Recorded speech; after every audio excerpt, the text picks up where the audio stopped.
Bonsoir à tous et bienvenue dans ce troisième volet dédié à l'hypersensibilité sensorielle. Ce soir, c'est de l'hyperesthésie tactile dont nous parlerons. Comme son nom l'indique, cette hypersensibilité concerne donc le sens du toucher. Qu'il s'agisse de quelque chose que l'on touche ou de quelque chose qui nous touche, en fait, toutes les sensations seront décuplées. Le doux sera très doux, voire extrêmement doux, selon le degré de notre hypersensibilité. Le rêche sera très rêche, voire extrêmement rêche, et ainsi de suite. En fait, les sensations qui sont perçues comme simplement agréables par une personne lambda, pour un hypersensible, cela va engendrer vraiment un état de bien-être, de détente vraiment très très important. Une simple caresse, un effleurement. Encore une fois, que ce soit une caresse qui nous est destinée ou une caresse que nous, on donne, que ce soit par exemple à notre bien-aimé ou à notre animal de compagnie, cela peut engendrer effectivement des sensations, voire parfois des émotions de grande intensité. Et bien évidemment, au contraire, les sensations désagréables, quand on est hypersensible, elles peuvent parfois être insupportables, voire carrément douloureuses. Alors ça peut être dans la matière, tout simplement, que l'on touche, ou ça peut être aussi des sensations thermiques.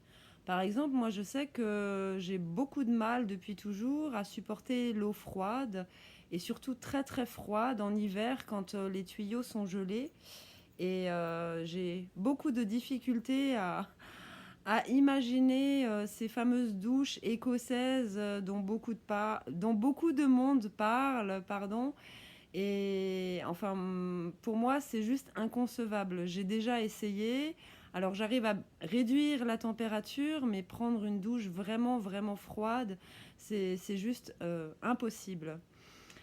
Après, donc, comme je vous disais, en fonction des matières en fait que l'on va toucher, donc suivant les hypersensibles, certains vont parfois avoir du mal à porter des tissus synthétiques. Pour d'autres, comme pour moi par exemple, ça va être par exemple certaines laines. Je sais que j'ai déjà eu des pulls en laine que en fait j'ai porté une ou deux fois parce que ça me démange partout, c'est juste insupportable en fait. Et après, en dehors des matières, on peut être dérangé par exemple par toutes les coutures des vêtements. Donc suivant comment elles sont disposées.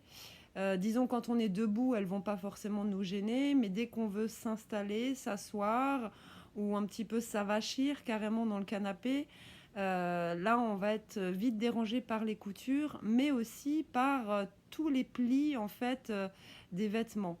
Et moi je sais que j'ai toujours beaucoup de difficultés à m'installer confortablement. Si j'ai envie de m'allonger un peu sur le canapé pour regarder un film ou être sur la tablette, je suis tout le temps en train de tirer les vêtements d'un côté, de l'autre pour essayer d'enlever les plis.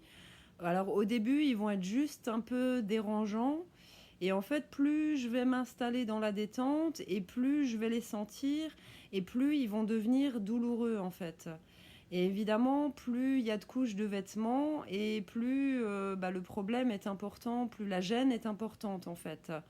Et en plus, depuis que j'ai mon algo, du coup, d'étendre tous ces plis juste à une main, c'est quasiment impossible. On tire d'un côté et puis on tire de l'autre. Du coup, de l'autre côté, ça se reforme. Enfin, c'est difficile de trouver son confort en fait dans ces conditions.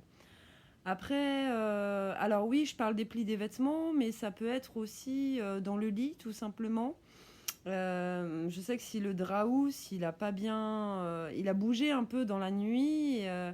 Quand je me réveille le matin, que je sens des plis en dessous, c'est pareil. Je n'arrive pas du tout à les supporter. En fait, je suis en train de tirer le drap de tous les côtés. Donc voilà, j'essaye toujours de bien tendre le draous, de bien le coincer sous le matelas, mais voilà. Donc vous avez compris le problème. Les étiquettes de vêtements aussi. Alors, certaines étiquettes, il y a des fois des étiquettes qui sont toutes petites et qui vont me déranger. Et il y en a d'autres qui sont très grandes et que je vais même pas sentir. Après, je pense aussi que bah, ça dépend de la matière dont elles sont faites. Et je pense qu'ils ont fait aussi beaucoup de progrès de ce côté-là par rapport aux vêtements qu'on pouvait porter il y a quelques années encore. Donc je remarque que je coupe moins les étiquettes qu'auparavant.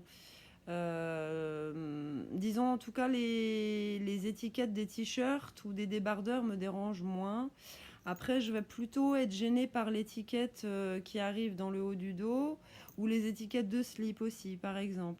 Contrairement à mon hypersensibilité visuelle et mon hypersensibilité auditive, que je ne sais pas si je les ai depuis toujours, mais en tout cas, au moins depuis l'adolescence, voire l'enfance. Par contre, mon hypersensibilité tactile, alors je ne sais pas si elle est seulement apparue à l'âge adulte ou si j'en ai seulement pris conscience à ce moment-là. Parce que en fait, j'ai commencé à en prendre conscience, oui, quand j'ai commencé à apprendre la sophrologie et que le soir, je faisais ma séance de relaxation avant de dormir. Et en fait, plus je détendais le corps, et notamment quand j'arrivais au niveau du dos, et plus bah là, je sentais du coup les plis alors, du t-shirt ou du débardeur. Alors voilà, pardon. J'ai dormi pendant longtemps. Quand j'étais ado, j'avais une chemise de nuit. Alors des fois, ça me gênait un peu, mais sans plus, quoi. Une chemise de nuit ou un t-shirt. Après, j'ai remplacé le t-shirt par le débardeur.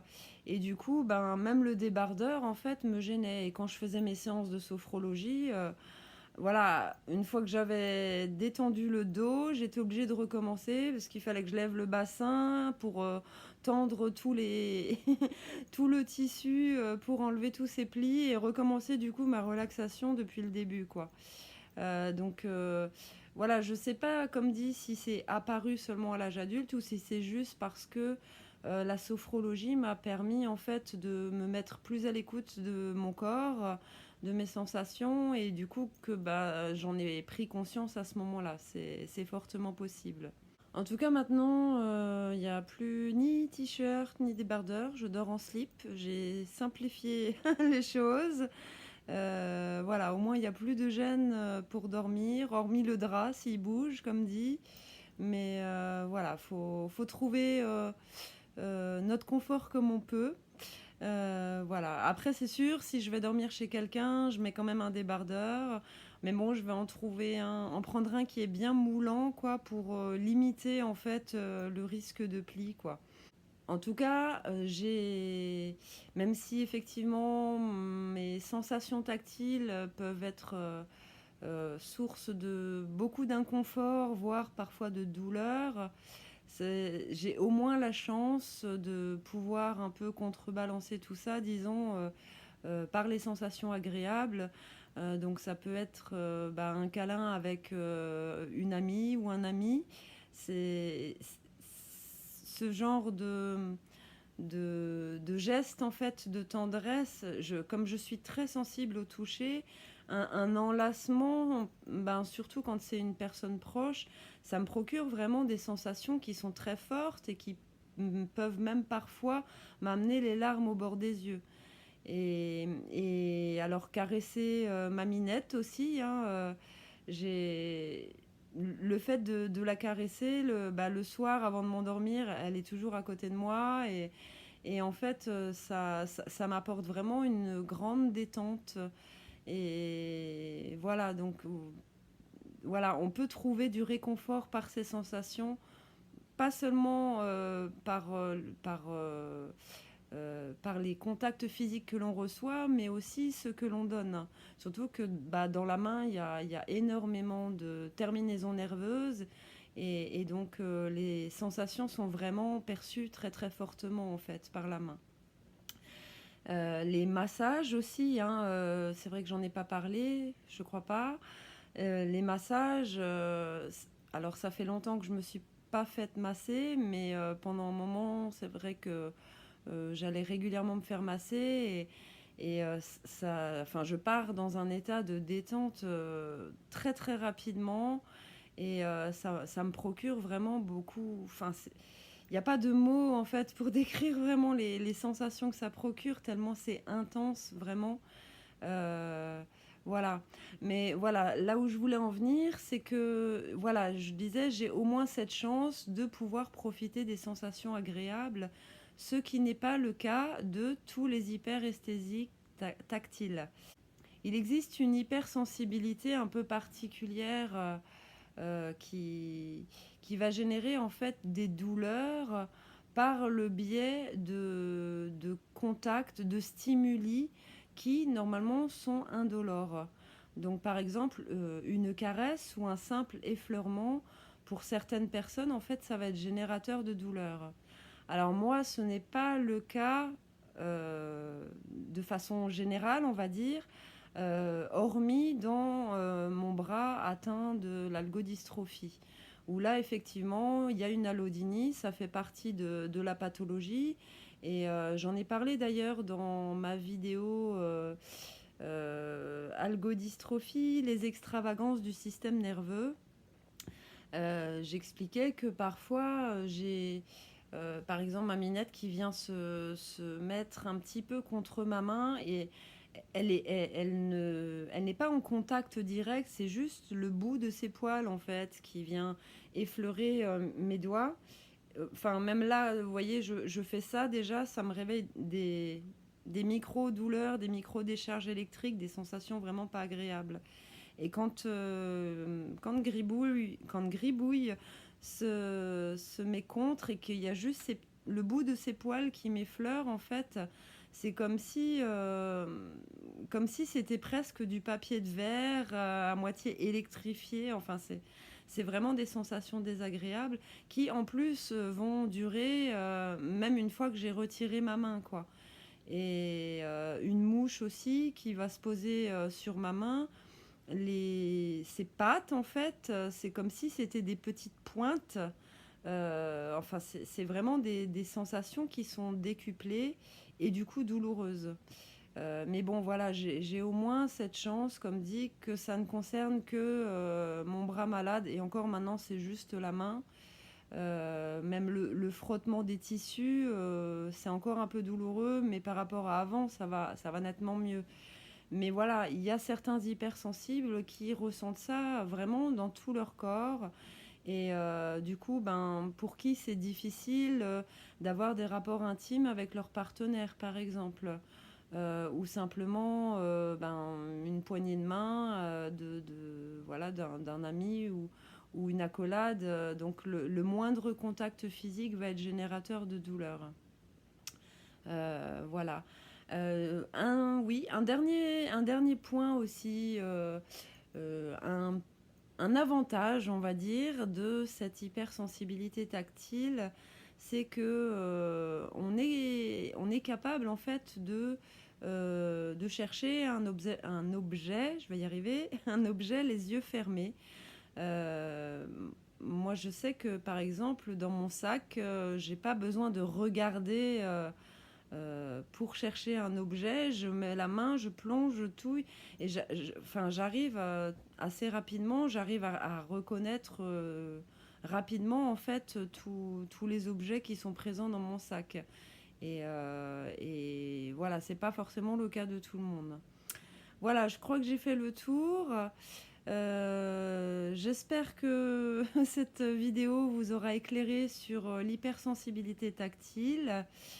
Dans la prochaine vidéo, nous parlerons de l'hypersensibilité olfactive.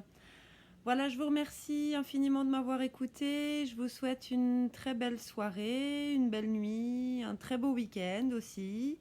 Et je vous dis à très bientôt. Prenez grand soin de vous. Bye bye.